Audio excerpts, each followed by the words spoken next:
Chemical bonding, Hindi में लिखेंगे हम रासायनिक आबंध। रासायनिक आबंध क्लास 11 का 5th लेसन है रासायनिक आबंध। हमको ये देखना है कि बंध कैसे बनते हैं और कितने प्रकार के बंध होते हैं। बंध बनते क्यों हैं? कोई भी अणु जो होता है, परमाणु या अणु आपस में जब संयुक्त होते हैं तो उनके बीच में कोई ना कोई बल कार्य करता है। उसी बल को ही हम क्या बोलते हैं? रासायनिक बंध बोलते हैं। और ये बंध बनते क्यों हैं?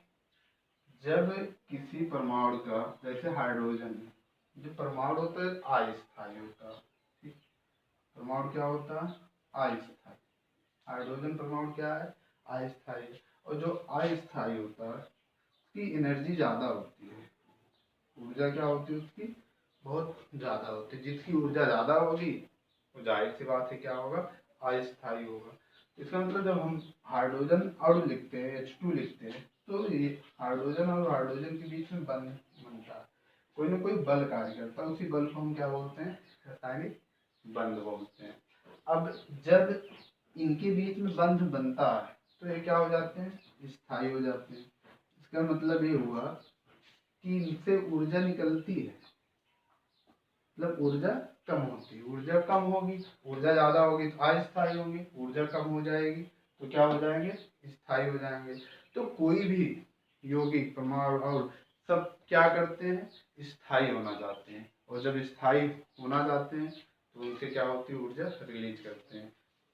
ऊर्जा रिलीज करेंगे कैसे? बीच में आपस में बंध बनाएंगे।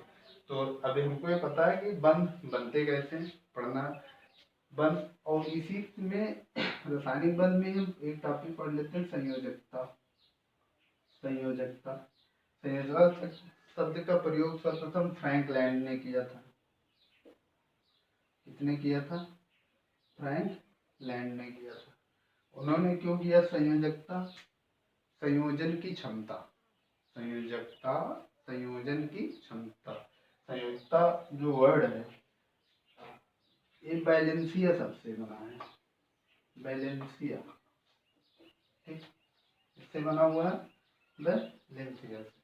हम अगर इसकी परिभाषा देते हैं तो हम बोलते हैं जो परमाणुओं की संयोजन की क्षमता ही क्या होती है? उसकी संयोजकता होती है।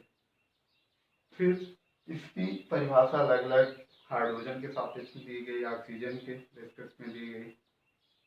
ठीक, हाइड्रोजन क्या है? अगर किसी भी यौगिक या किसी भी एलिमेंट में हाइड्रोजन, कितने हाइड्रोजन परमाणु उससे जुड़ सकते हैं? हाइड्रोजन परमाणु, जितने हाइड्रोजन परमाणु उससे जुड़ेंगे उसी की संख्या ही उसकी क्या होगी? संयोजकता होगी। जैसे अगर हम कुछ लिखें, मान लेते हैं हम लिख रहे हैं H2O, H2O। अब इस ऑक्सीजन से कितने हाइड्रोजन जुड़े? 2 जुड़े।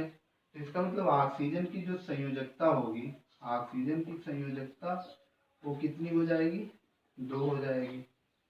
ठीक, इसी प्रकार NH3 अमोनिया, अमोनिया। अब इस नाइट्रोजन से कितने हाइड्रोजन जुड़े? 3 जुड़े।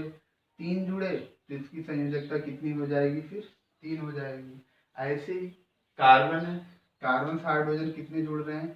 4 जुड़ रहे हैं, तो उसकी संयोजकता कितनी हो जाएगी? 4 हो जाएगी। कार्बन की संयोजकता तब कितनी हो जाएगी? 4 हो जाएगी। HCl, क्लोरीन के साथ हाइड्रोजन 1 जुड़ा तो इसकी संयोजकता कितनी हो जाएगी? 1 हो जाएगी। तो हम लोग यही पढ़ते हैं कि हाइड्रोजन परमाणु कितना संयुक्त हो सकता है, किसी दूसरे परमाणु से कितना हाइड्रोजन परमाणु जुड़ सकता है, उसी की संख्या उसकी क्या कहलाएगी? संयोजकता। या ये भी बोला जा सकता है कि संयोजकता जो होती है किसी तत्व के बाह्यतम कोश में उपस्थित इलेक्ट्रॉनों की संख्या पर निर्भर करती है। किसी तत्व के बाह्यतम कोश में उपस्थित इलेक्ट्रॉनों की संख्या पर निर्भर करती है क्या? संयोजकता। जैसे अगर सोडियम है, इसका परमाणु क्रमांक 11 है, तो इसके बाह्यतम कोश में 2 8 और 1 इलेक्ट्रॉन है, तो इसकी संयोजकता कितनी हो जाएगी? एक। क्यों? क्योंकि बाह्यतम कोश का इलेक्ट्रॉन ही रासायनिक आबंध बनाने में भाग लेता है। तो बाह्यतम कोश में जितने इलेक्ट्रॉन रहेंगे, ठीक।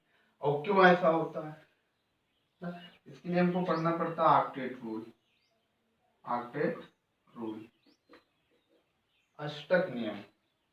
अष्टक नियम, अष्टक नियम क्या कहता है कि जितने भी परमाणु होते हैं, जितने भी एलिमेंट होते हैं, वो क्या करना चाहते हैं?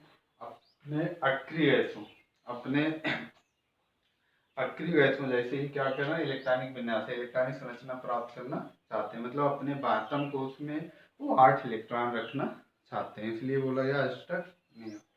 तो 8 इलेक्ट्रॉन रखने के लिए वो क्या क्या चीजें कर सकते हैं? ठीक, अगर बाह्यतम कोश में 8 इलेक्ट्रॉन हमको रखना है, तो हो सकता है इलेक्ट्रॉन लेना भी पड़े, इलेक्ट्रॉन की साझेदारी भी करते हैं, इलेक्ट्रॉन लेना या देना भी, मतलब ट्रांसफर भी करना पड़ता है। तो इसी के आधार पर रासायनिक बंध को हम बांट देते हैं। ठीक, रासायनिक बंध फर्स्ट जो होता है सहसंयोजक बंध, सहसंयोजक बंध। सेकेंड आयनिक बंध, आयनिक बंध। थर्ड उपसहसंयोजक बंध, उपसहसंयोजक बंध। सहसंयोजक बंध, आयनिक बंध, उपसहसंयोजक बंध। तो बंध तो बन रहा था। एक शुद्ध बंध परिभाषा क्या होती है? किसी भी परमाणु के बीच में जो बल लगता है, जितना बल लगता है उसी बल को ही बोलते हैं रासायनिक बंध। एक दूसरे से जुड़ने के लिए या जितना अट्रैक्शन होता है, जैसे NaCl है, इनके बीच में प्लस माइनस का आकर्षण बल लग रहा है, उस जितना बल लगेगा, जो बल लगेगा उसी को क्या बोलेंगे? रासायनिक बंध। तो वह सहसंयोजक बंध, आयनिक बंध और सहसंयोजक बंध। सहसंयोजक बंध जब इलेक्ट्रॉनों की समान साझेदारी होती है, इलेक्ट्रॉनों की समान साझेदारी से जो बंध बनता हो सहसंयोजक बंध होता है। आयनिक बंध इलेक्ट्रॉनों के आदान प्रदान से जो बंध बनता है उसे आयनिक बंध बोलते हैं। उपसहसंयोजक बंध, उपसहसंयोजक बंध में साझेदारी होती है, परंतु कोई एक परमाणु कम से कम 2 इलेक्ट्रॉन, किसी एक ही परमाणु द्वारा 2 इलेक्ट्रॉन दिया जाता है, उसको बोलते हैं उपसहसंयोजक बंध।